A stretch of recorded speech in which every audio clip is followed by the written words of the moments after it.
Hello, welcome back to another Ask Lattice. Today I have Ella, who is one of our premium plan coaches, who's sat on the sofa next to me. And in this video, we're going to be going through two really important topics or sort of subtopics. And this is all around redpointing and projecting. And we're going to break it into two parts. One is going to be really long-term projecting or redpointing, so things where you might have an entire season to work something close to you, really accessible, and you're having lots of different sessions on it. And then the other is going to be short-term projecting or redpointing, where you might be on a trip and you're going to have 1 to 2 weeks on it, so much shorter time scale. And Ella and I are going to kind of go through that and chat what our experience is, and some tips around it and how we've dealt with that ourselves, with our clients and our own climbing. Yeah. But I thought the first thing we'll do is, Ella obviously has a different perspective from me on this, and I want to just kind of get a little bit of insight into your own projecting journey, because I know that you've done a fair bit of projecting as well. Yeah, definitely. It's been one of the main aspects of my climbing for quite a long time, both in bouldering and sport climbing. I'd say it sort of started in any seriousness with bouldering, and I have a bit of I don't know whether you want to say specialism, but I enjoy long boulders. So that kind of what could be a short power endurance route would also be a boulder that I've tended to specialise in.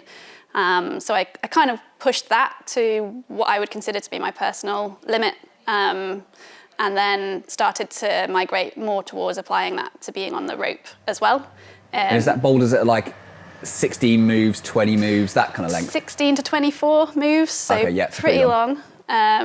So one that I did in Australia was, I think, 24 moves for me, broken up by a double knee bar rest halfway. So it was not really a boulder problem, but it's definitely something.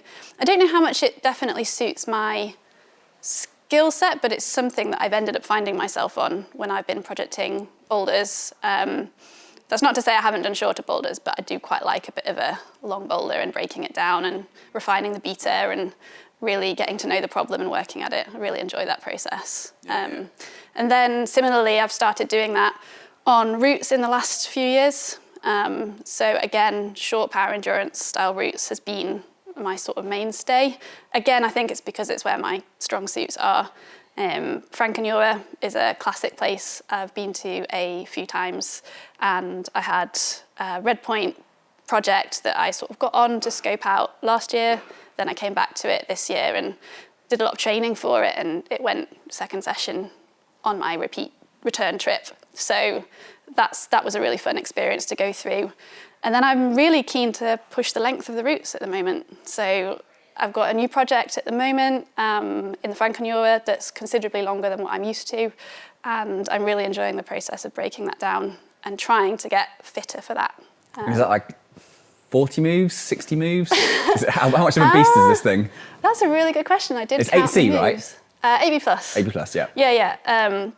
I think it's probably, thing is it's quite resistant, there's a big rest, then resistant again. And I think it's probably around 60 moves overall, if that, but the top part is a lot easier.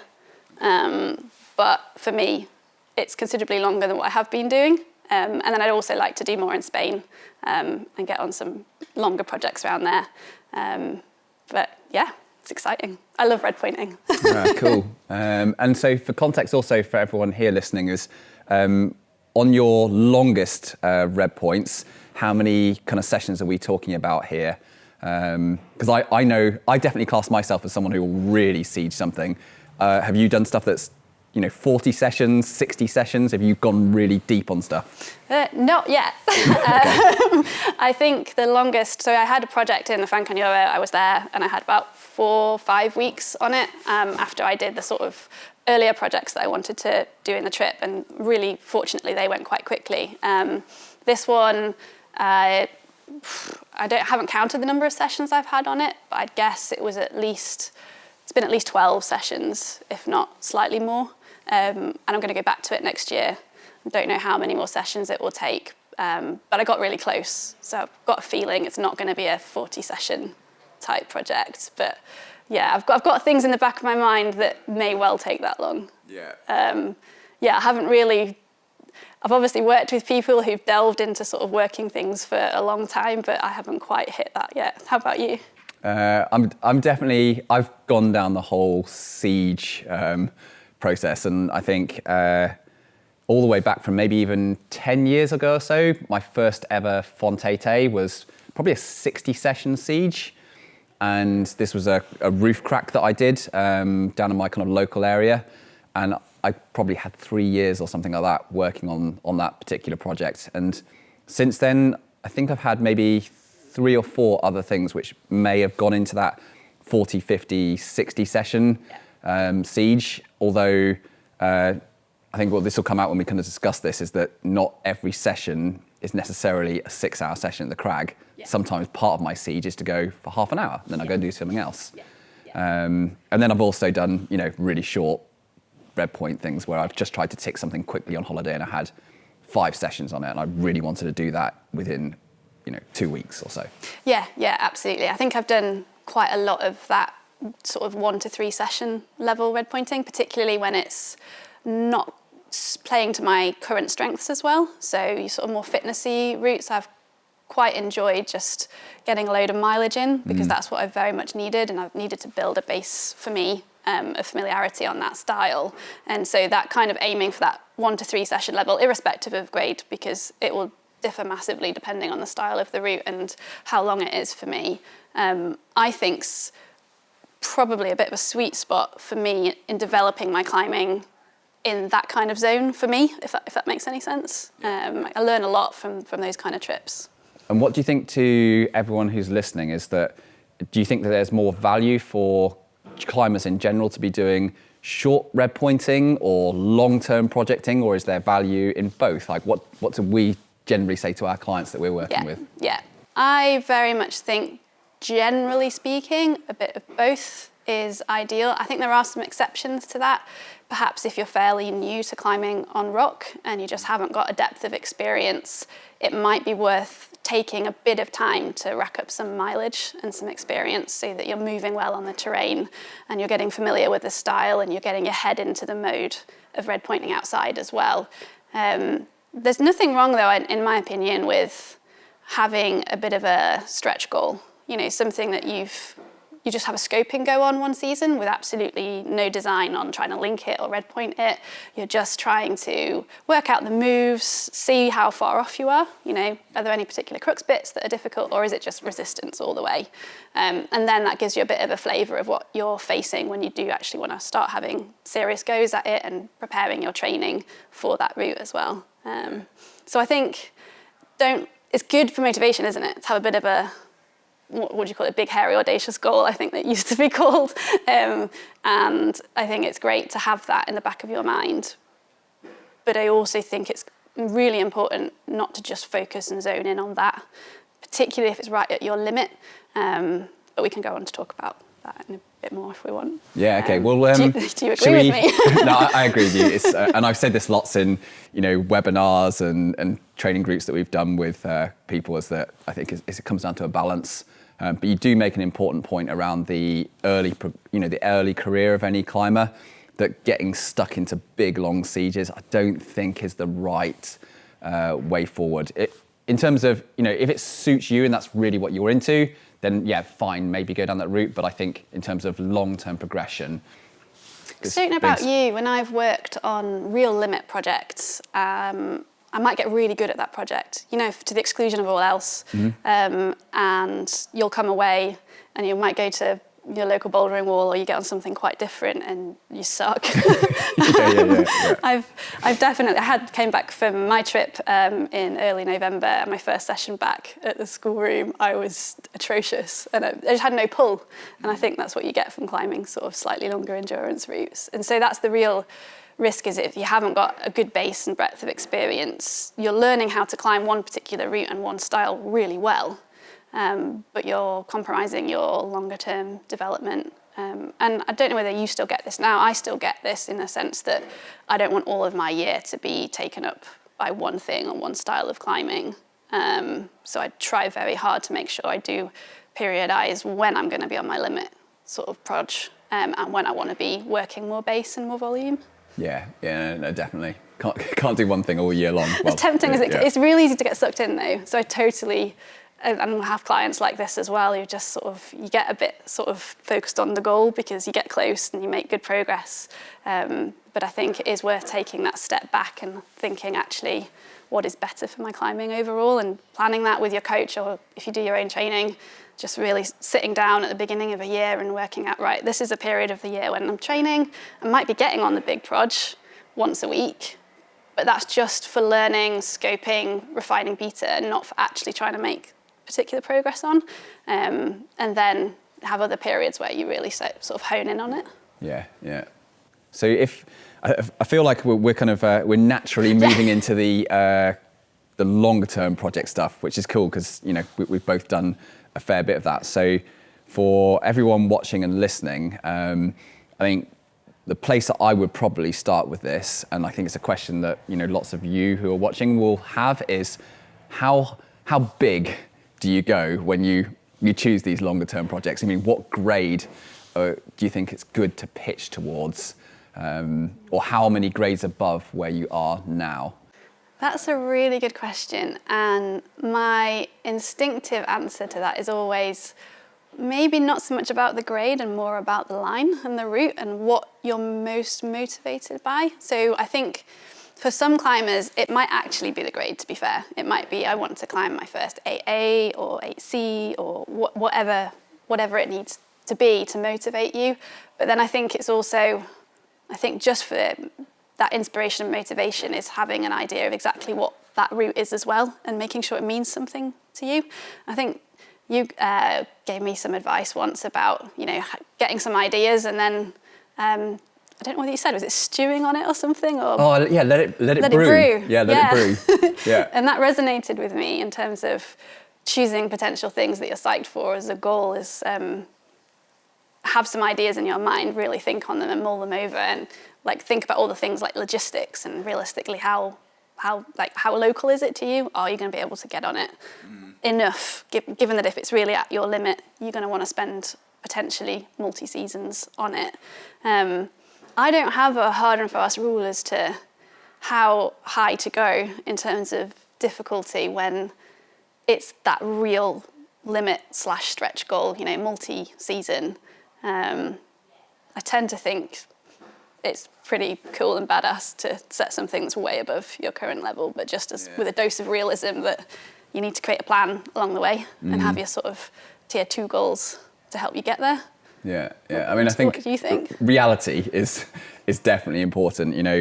I think there isn't that much benefit to gain that if you're climbing 8A right now, is to throw yourself into a 9A project. If 8A is the hardest Redpoint that you've ever done, albeit you could actually go and have a little dabble on a 9A for just one day. Just stick clip up it and go and feel what the holds are like on a 9A just to get inspired by that. But I think going that far out is rarely, in my experience, beneficial to the climber long term. But if I was to put a sort of a rough rule or rule of thumb on it, I'd say climbers who haven't got that much experience in red pointing yet, but might have done a fair bit of climbing, I think you can be a little bit bolder than you think about how high you pitch in your projecting grade, because you'll be surprised by how much progress you make in it, that you, after 30, 40 sessions, you can actually go quite a bit beyond where you are now. But those that are relatively experienced in that red pointing process already, I think you need to be a little bit more conservative about not pitching too far out of your zone, because I think the mental game and just the resilience to withstand continual, essentially micro failing all the way through the year needs to be carefully moderated if you've already got a lot of projecting experience. Yeah, I think you're right. And if you have got a lot of projecting experience, I think you start to realise what's possible over a number of sessions. So you'll have a first play on a route if you're quite experienced, and you'll go, oh, I haven't done that move or that sequence in this session, but I can see how it will go. And you sort of build that knowledge, don't you, and awareness of, I know I'll get to be able to do this. And there will become a point when I think I can do this. So I guess that's in your favour if you've got slightly more experience. And that, I think that means you sort of naturally want to dabble more on the route. So you want to sort of think, well, is it realistic for me to set this as a big goal? And if you have a dabble, then you'll be more aware of whether or not it's likely to be something you might be able to break down and feels feasible. Whereas I think if you've got less experience, it can be a whole great unknown, can't it? I don't know whether you've had that experience where you just get on a route and you think, whoa, I'm being shut down on all of these sections. I might not have done any single move, so I can't fathom how I might end up being able to redpoint this. But if you haven't got much experience, you might find, like you said, that you'll be pleasantly surprised at how quickly it can come together. Yeah, or just not even sometimes how quickly it can also come together, but also how it will come together eventually. Yeah. Like the number of times that I've been to a crag with someone who I've tried my first 1 or 2 sessions on something, and they haven't done loads of red pointing themselves or long-term projecting, and I'll come down off it and they'll see me just basically fall off everything. I'll barely even do a move. I'll come back down to be there and they'll go, oh, so you're going to choose something else then? I'm like, no, I trust this. I know that. Yeah. I know I cannot seem to do anything right now, but I know where my personal experience and limits are. That I think in 10 sessions time, I'll actually have probably half the moves done. Yeah. And so you trust your own process deeply because you've done it enough. Yeah.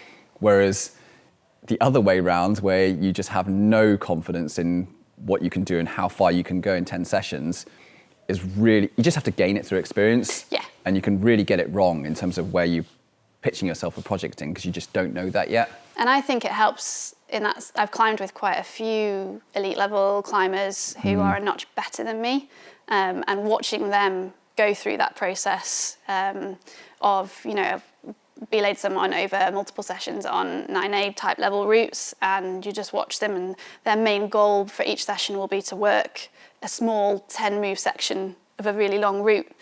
And that sort of blew my mind initially, like a few years back. Whoa, there's this whole route to climb, and your main aim of this session is just those 10 moves. And so I think you sort of, by climbing with those people, I think you start to pick up fairly quickly how the process can work and how it can all come together. Yeah, actually, that you alluded to that earlier when we were talking about, or I think I briefly mentioned it, about how not all sessions on long-term red points can look the same as traditional climbing sessions of going to the crag for 3, 4, 5, 6 hours. Is that when I have stuff that's really long-term, I may actually go to the crag in perfectly warmed up state. I warmed up back at home on a fingerboard, and I may end up having only 30 minutes, 45 minutes, just quickly working a very particular section that's utterly at my limit. Yeah. And then as soon as I'm done on that, I'll save my skin or my mental energy, and I might get back in my car and I drive to a different crag, or I do something else completely different at that same crag, because I'm very focused at knowing that the key little chunk to get progress on is that specific bit. And I know that that works. And I think me and you, we've done it ourselves, and we've seen lots of people do the same. Yeah. It looks weird though, doesn't it? When someone just does a tiny bit and then... I had this in Germany actually. The route I was trying, I would rock up knowing I was only going to have 2 goes up it max. I think on sometimes it was only 1, and I'd go and I'd say, right, I'm working crooks 2. Or actually I'm going to get up to the rest and I'm going to work out the best position, just double check there aren't any knees, because I quite like to find knee bars where I can. And then I'll come down, and there were other people at the crag who were saying, oh, are you done for the day? And I'd say, yeah, I'm just going to go to another crag and do a few routes that are really easy. Because I knew there wasn't much value. It was skin-wise, and the temps were quite warm as well, and I was waiting for the temps to cool down a bit.